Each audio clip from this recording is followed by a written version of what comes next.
L'Union européenne, c'est une quarantaine de bâtiments somptueux, dessinés par des architectes de renom. Des matériaux précieux, du personnel aux petits soins. À Bruxelles, rien n'est trop beau pour l'Europe.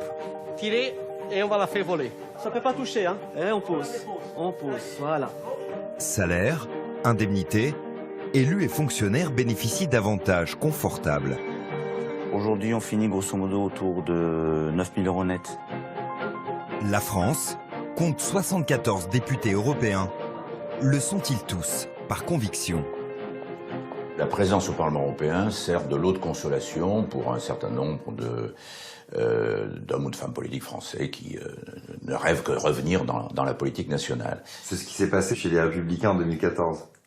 C'est ce qui s'est passé dans tous les partis politiques français en 2014 et dans tous les partis successifs auxquels j'ai successivement appartenu. Alors, j'en ai profité, puisque j'ai été élu.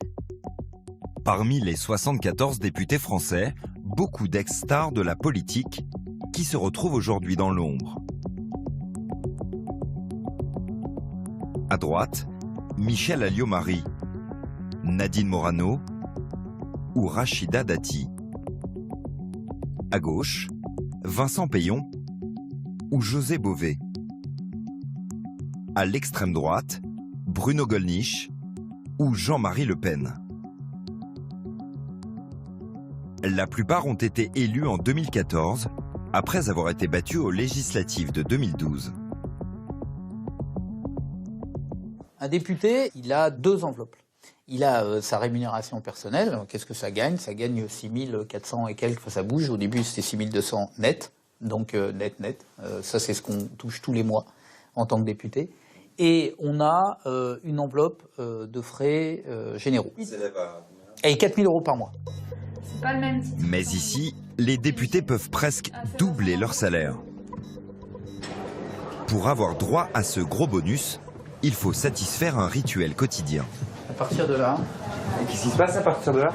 Là, ça c'est réservé au voilà, c'est marqué là. For members only. Voilà.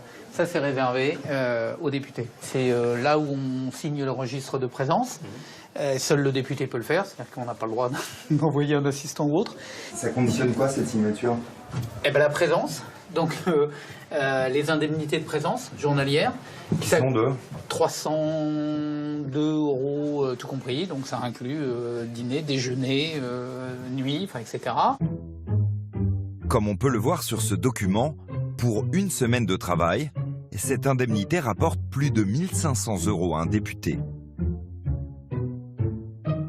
16 740 € net par mois. En plus, ils ont droit à un aller-retour par semaine vers leur pays d'origine, en train ou en avion, et en première classe. Et ce n'est pas tout. Au cours de notre enquête, nous avons découvert un petit secret jusque-là bien gardé, l'indemnité de distance. Elle figure sur ce bulletin de paiement.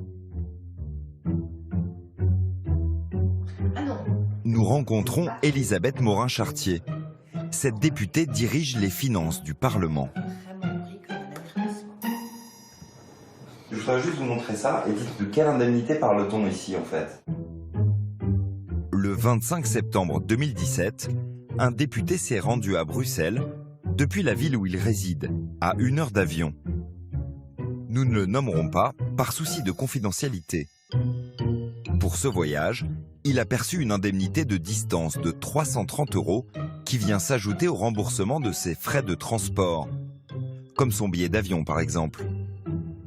C'est une indemnité de distance qui permet de venir jusqu'au Parlement européen. Donc ça dépend. Oui. Alors, parce que dans votre voyage, vous pouvez avoir à prendre un taxi, par exemple, ou à vous nourrir pendant votre trajet.